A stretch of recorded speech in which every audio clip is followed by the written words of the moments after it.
Despite the fact that the magical worldview is purely a pragmatic system of views aimed at ensuring the effective functioning of the mind in the complex symphony of the world order, people who call themselves magicians or esotericists often have extremely confusing and impractical views on the world.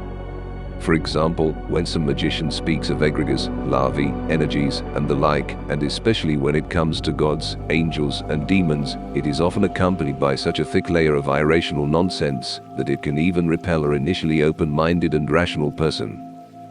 Meanwhile, magic is not an alternative world description, it is an expanded world description that operates with a much wider range of concepts, intended to describe the broad experience that a being acquires when striving for more than just physical survival and reproduction. The magical view of the world does not cancel or oppose rational world description, it expands and deepens it, although such a change in perspective often involves a change in accents and value orientations. We have already said that magic can be called the physics of consciousness, in the sense that it adds the category of consciousness, the anthropic principle, to the usual tools of physical reality description. In other words, if we are fixated on the survival of bodies, ordinary world description will suffice for us. But if we are oriented towards the category of consciousness, we will need to broaden our views. At the same time, we have already said that magic is far from modern psychology, firstly, because the latter is aimed at increasing the adaptivity of consciousness in the consumer society, which magic categorically does not accept, and secondly, magic strives for clarity and mathematical rigor of its representations, whereas psychology always suffers from double standards and arbitrary interpretations.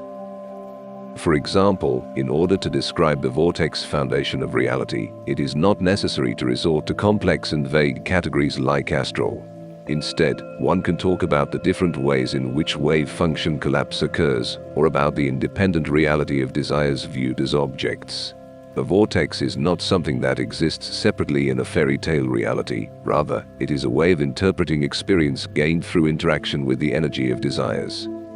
Similarly, the magical concept of energy is not a fantastic representation of rivers of fire or beams from the eyes, it is a description of the kinds of work that were done to create a particular object or process, as well as the work that object can perform. For example, when we talk about the energy of a table, we do not mean some mysterious radiance emitted by the table, although that may be possible.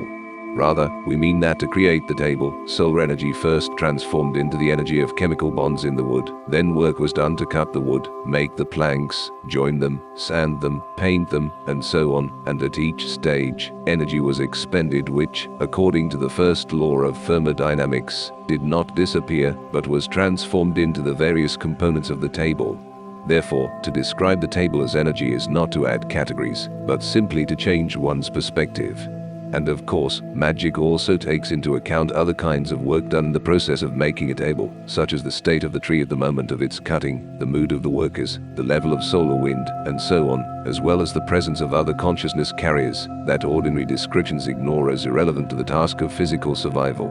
For magic, however, which is concerned with the development of consciousness, these nuances can be important or even decisive. When a mage talks about games of egregores and explains social processes through them, they do not mean some mythical creatures that conspiracy theorists like to talk about. Instead, they describe the behavior of collective consciousness in energetic terms, making it measurable and calculable. An egregore is not an additional reality, it is another view of the same social reality that takes into account a greater number of variables.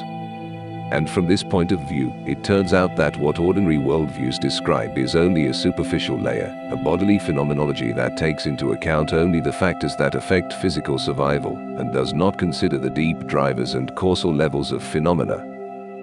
Of course, if a person does not like the words demons, angels, etc., they can name the phenomena described by these concepts in any other way, but anyone who honestly looks at the processes occurring in consciousness will not be able to deny these phenomena themselves. But from our point of view, there is no need to invent a new terminology if there is already a millennia-old tradition with its developed language and conceptual system. Thus, magic is a way of describing the fabric of reality, taking into account all available forms and manifestations of consciousness, as well as all factors and driving forces that affect them. A mage is not an escapist from the world, not a fantasist hiding in an imaginary reality. On the contrary, a mage is a researcher who studies the world from the point of view of consciousness, seeing more than ordinary people see, and gaining a wider and more diverse experience, which he seeks to capture.